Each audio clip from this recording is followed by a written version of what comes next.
भूलकर भी किसी को ना बताए अपने ये राज। नंबर 1, अपने परिवार की दिक्कत कभी भी किसी के साथ साझा न करें।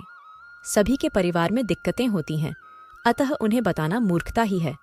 ऐसा कहा जाता है कि हर घर अपने आप में एक अलग ही दुनिया है। घर में जो भी हो वह बाहर प्रकट नहीं करना चाहिए। घर के लड़ाई झगड़े और समस्याओं के बारे में किसी से बातें करना भले ही बड़ा राहत भरा लगता हो, लेकिन कई बार यह मुश्किलें और बढ़ा देता है। जीतने ज्यादा लोगों में और जितनी बार इन समस्याओं पर चर्चा होगी, समस्याएं उतनी ही बड़ी होती चली जाएगी। नंबर 2, चाहे कोई आपका कितना ही भरोसेमंद क्यों ना हो, अपनी कमजोरी किसी के साथ शेयर ना करें।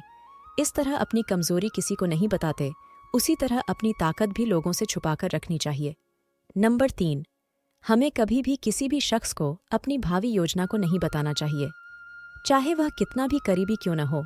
हमें नहीं पता होता कि समय के साथ उस शख्स के साथ हमारे रिश्तों में कैसे बदलाव आ सकता है। नंबर 4, आपका प्लान आपका ही प्लान होना चाहिए। कोई आइडिया परफेक्ट नहीं होता, और अगर आप किसी को अपना आइडिया बताते हैं तो शायद आप आलोचना का शिकार हो जाए, या फिर कई बार ईर्ष्या की वजह से सामने वाला शख्स आपके प्लान का पूरी तरह से नकार दे और आप हतोत्साहित हो जाए। जब तक आपके प्रोजेक्ट अंतिम चरण में ना हो, तब तक बिल्कुल भी किसी के साथ शेयर नहीं करेंगे। नंबर 5, हर किसी की जिंदगी में कुछ बेहद निजी और गोपनीय बातें होती हैं। इन बातों को हमेशा खुद तक ही सीमित रखना चाहिए। आपकी नींद, खाना से जुड़े जो भी मुद्दे हैं, उन्हें जगजाहिर करने की कोई जरूरत नहीं है।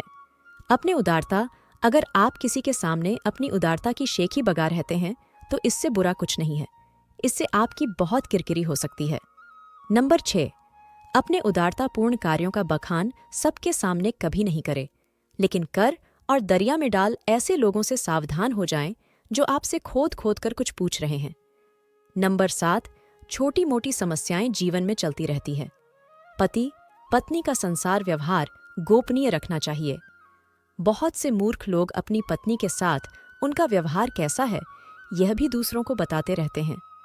आप अपने परिवार की बातें हमेशा गुप्त रखें, अन्यथा सुनने वाले तो मजे लेकर हट जाएंगे, लेकिन आप पछताएंगे।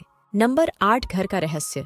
बहुत से ऐसे लोग हैं जो अपने घर में हर किसी की एंट्री कर देते हैं और घर के कोने कोने से सभी को अवगत करा देते हैं। जो लोग आपके विश्वास पात्र, उन्हें जरूर इसकी छूट दी जा सकती है, लेकिन हमने देखा है कि बहुत से ऐसे लोग भी आपके घर में घुसकर उसे देखना चाहेंगे जिनसे आपका कोई खास संबंध नहीं है। हालांकि जिस पर आप विश्वास कर रहे हैं वे कितना सही है, ये भी देखना जरूरी है। आपका धन लोग जानना चाहते हैं कि आप कितना कमाते हैं। यदि आप सीधे सीधे नहीं बताएंगे तो ये लोग दूसरे तरीके से पूछताछ करके अनुमान लगा लेंगे। हालांकि आप अपने धन को जितना हो सके गोपनीय रखेंगे तो आपके लिए ही अच्छा होगा। इसलिए नहीं कि लोग कर्ज मांग लेंगे और फिर लौटाएंगे नहीं। इसके और भी कई कारण हैं। धन को अपने परिचित या रिश्तेदारों से गोपनीय ही रखने की सलाह दी जाती है, लेकिन ध्यान रखें, अपनी पत्नी से गोपनीय रखेंगे तो वही धन आपके लिए दुखदायक साबित होगा। नंबर 9, दान पुण्य। आपने जो भी दान दिया है उसे गुप्त रखेंगे तो ही उसका लाभ मिल सकता है। गोपनीय दान देवताओं की नज़र में रहता है और जिस दान का बखान किया जा रहा है उसका फल निष्फल हो जाता है। मंदिर में दान दें, किसी गरीब को भोजन कराएं या किसी भी प्रकार का पुण्य कार्य करें, इसका अपने मुंह से बखान न करें। यदि आपने इसे किसी के समक्ष जाहिर कर दिया तो समझें वह खारिज हो जाएगा। नंबर 10, गुरु मंत्र साधना और तप। यदि आपने किसी योग की गुरु से दीक्षा ली है तो उसके द्वारा दिया गया गुरु मंत्र गोपनीय रखें। हालांकि गुरु मंत्र कई प्रकार के होते हैं, जैसे किसी ने आपको कुछ ज्ञान दिया या कुछ हुनर सिखाया, वह भी गुरु मंत्र है। तो ये थी कुछ ऐसी बातें जिन्हें बुद्धिमान लोग किसी को नहीं बताते।